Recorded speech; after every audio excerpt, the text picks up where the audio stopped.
E se eu te dissesse que os dinossauros estão na Bíblia? Isso mesmo, não é teoria, não é fantasia, é história, é arqueologia, é ciência e é fé. Durante séculos, o mundo tentou separar a ciência da Bíblia. Tentaram nos convencer de que um contradiz o outro. Mas quanto mais a arqueologia avança, quanto mais os cientistas escavam a Terra, mais eles encontram evidências. Evidências que confirmam o que o livro mais antigo da humanidade já dizia. Os dinossauros existiram, isso é fato. Seus ossos estão espalhados em todos os continentes. Suas pegadas foram encontradas no deserto, nas montanhas, nas profundezas do oceano. Criaturas imensas, poderosas, majestosas. Mas aqui está a pergunta que vai mudar tudo. Se Deus criou todas as coisas, por que Ele não criaria essas criaturas gigantescas? E mais do que isso, por que Ele não as mencionaria no seu livro? A resposta vai te surpreender, porque Ele mencionou, com detalhes, com precisão, com uma descrição tão exata que os paleontologistas ficaram sem resposta. Hoje você vai conhecer a verdade que poucos contam, a verdade que une a rocha e a fé, o fóssil e a palavra, a ciência e o Criador. Fique comigo, esse vídeo vai transformar a forma como você enxerga a criação de Deus. Os fósseis não mentem. Desde 1842, quando Richard Owen cunhou o termo dinossauro, que significa lagarto terrível, a ciência nunca mais parou de descobrir. Mais de 1000 espécies identificadas, ossos encontrados na América, na África, na Ásia, na Antártida. Mas o que poucos sabem é que junto com esses ossos foram encontradas algo mais desconcertante. Pinturas rupestres, com mais de 4.000 anos, representando criaturas que se parecem exatamente com dinossauros. No Camboja, nos templos de Ta Prohm, há uma escultura do século XII que retrata um animal idêntico ao estegossauro. Como um artista medieval poderia esculpir algo que teoricamente havia se extinguido 65 milhões de anos antes? No Peru, as pedras de Ica trazem gravações de humanos ao lado de criaturas gigantes. No Arizona, pinturas nativas americanas mostram animais de pescoço longo que lembram o braquiossauro. A arqueologia está nos dizendo algo poderoso.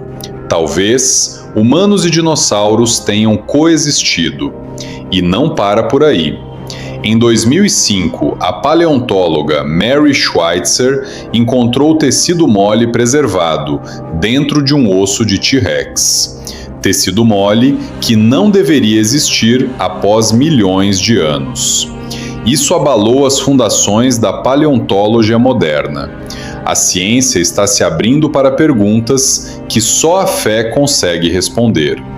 Os fósseis gritam, e quem tem ouvidos para ouvir, ouve a voz do Criador em cada fragmento de osso encontrado na terra. Abra o livro de Jó, capítulo 40, versículo 15. Deus fala diretamente a Jó e descreve uma criatura chamada Behemoth. Ouça as palavras. Eis o Behemoth que fiz contigo.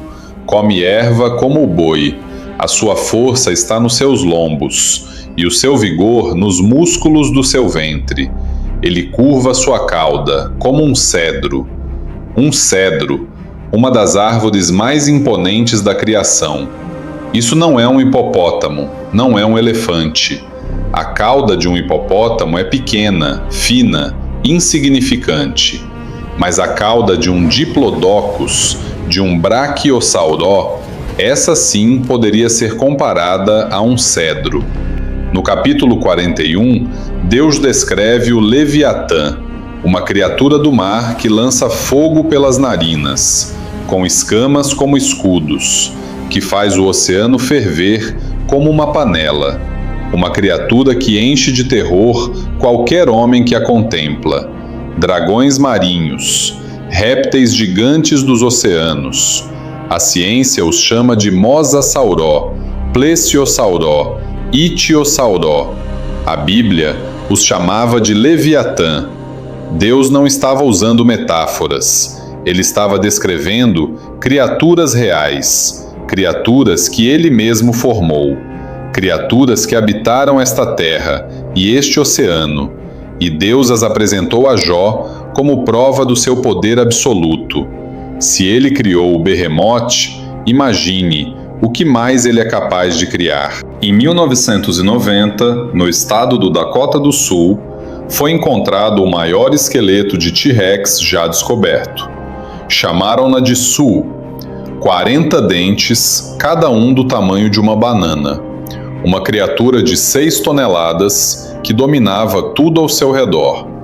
Mas o que a maioria das pessoas não sabe é que por séculos, em culturas que nunca se comunicaram entre si, existiam histórias de dragões. Na China, na Europa medieval, na Mesopotâmia, no Japão, no Brasil indígena. Culturas separadas por oceanos e séculos, todas descrevendo a mesma criatura. Como isso é possível, se dinossauros se extinguiram antes do homem existir? A resposta mais honesta que a ciência pode dar é: não sabemos ao certo. Mas a fé tem uma resposta. Noé e a arca. Gênesis capítulo 6 diz que Deus ordenou a Noé que levasse animais de toda espécie. Toda espécie. Pesquisadores apontam que filhotes de dinossauros poderiam facilmente caber na arca, e que após o dilúvio, um clima radicalmente diferente poderia ter levado à extinção gradual dessas criaturas. O dilúvio explica as camadas geológicas, explica os fósseis preservados, explica a distribuição global de ossos em todos os continentes. A rocha e a palavra não se contradizem, elas se abraçam. Pense comigo.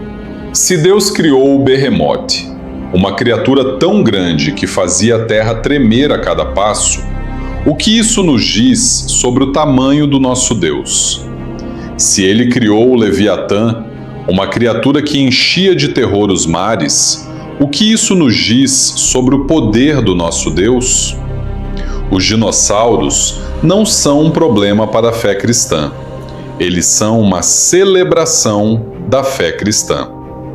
Cada fóssil encontrado é um lembrete de que este planeta tem uma história muito maior do que nos contaram. Uma história escrita por mãos que moldaram o universo. Uma história que começa com: no princípio, Deus criou. Você pode olhar para um osso de T-Rex em um museu e ver apenas um animal extinto. Ou você pode olhar para aquele osso e enxergar a assinatura do Criador. A prova de que o mesmo Deus que criou criaturas gigantescas também te criou. Com propósito, com amor, com um plano eterno para a sua vida. Os dinossauros viveram, dominaram e se foram, mas o Deus que os criou permanece para sempre. Se esse vídeo tocou seu coração, compartilhe com alguém que precisa saber que ciência e fé caminham juntas. Deixe seu comentário aqui embaixo e se inscreva para não perder os próximos vídeos, porque ainda temos muito a descobrir sobre a grandeza do nosso Criador. Até o próximo vídeo. Deus te abençoe.